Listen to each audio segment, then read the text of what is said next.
Hi guys, welcome to Mark Shettle Fitness. I want to talk to you today about running distance in the wet or in the dry. There's a few things you need to consider when you do this.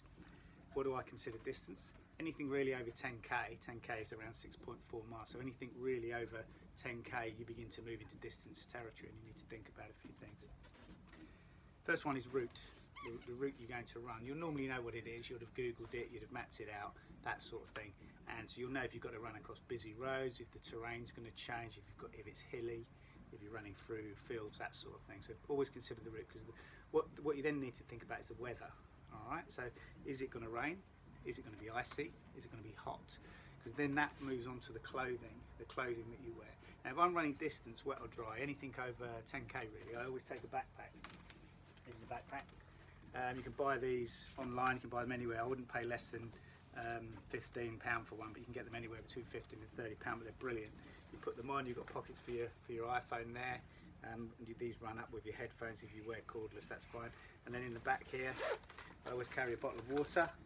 Okay, always carry your water around with you.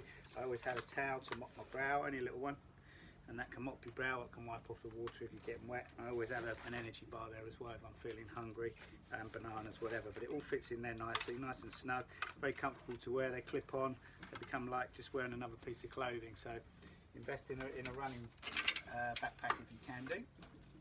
The other thing you need to consider, if you're running in the heat, I always wear wristbands, sweatbands if you like, put these on. I always put two on, because you'll find that you'll get them wet quite quickly, so you can then move up to another one. Even better if you can get the tennis sweatbands, because tennis sweatbands are quite large. If you watch tennis players when they play, they wear doubled sweatbands. So consider sweatbands as well for when it's hot. Even when it's not hot, I sweat a lot, so I have to wear them. And if it's warm, of course, shades are important.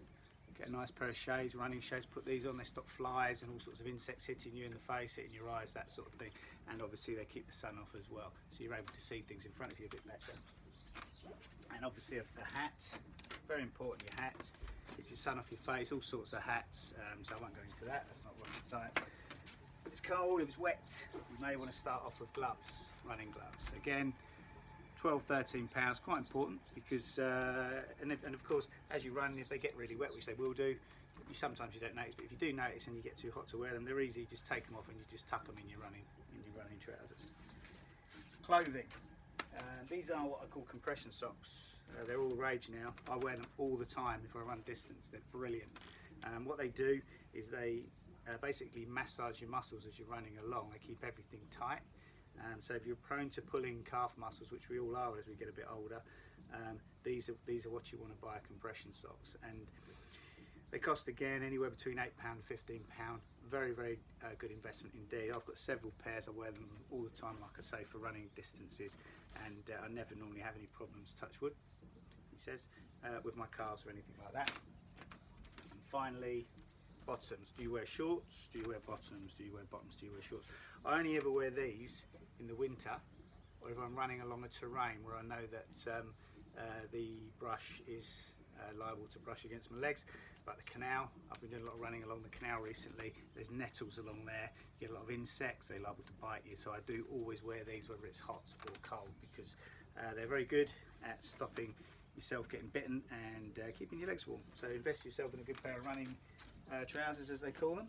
All right, so there we go. So we've done clothing, we've done drink, we've done food.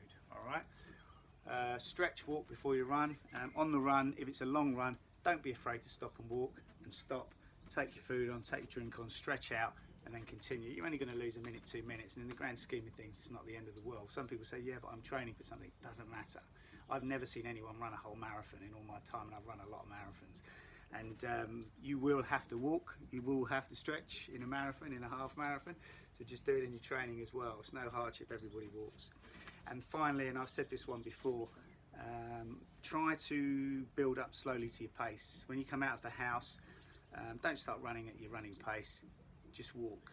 Take in the sights, the sounds, breathe in the air, and just gently walk into your pace and jog, jog, jog, jog. Maybe for a mile I normally do this, and then I begin to run.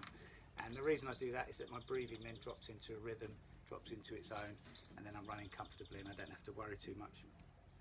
That's it really. The only thing I want to talk about at the end there is wet, running in the wet, running when it's raining. You'll find if you run in the rain, it's brilliant for two reasons. One, there's less people about, and two, the oxygen from the water helps you run better, just naturally.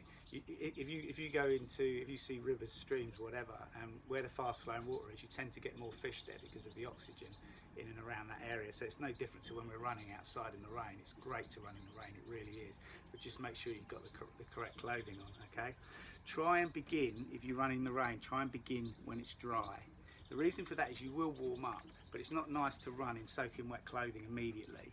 So if you can run initially when it's dry and then it starts raining, it doesn't matter how wet it gets, you're warmed up by then, and then it doesn't matter. It actually feels pretty good, to be fair. So let's just go through all of that. Running distance, wet or dry. So look at your route, okay? So make sure you know the route and then the weather, because both of those two things there will dictate what clothing you wear. Okay, drink, food, take drink or food if you're running quite a long way, it's very important.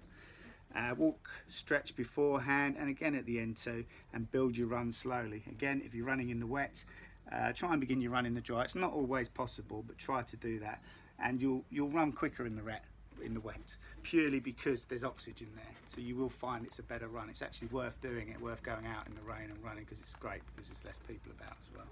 That's it. Mark Shettle Fitness. Lots more tips on my website, www.markshettlefitness.co.uk.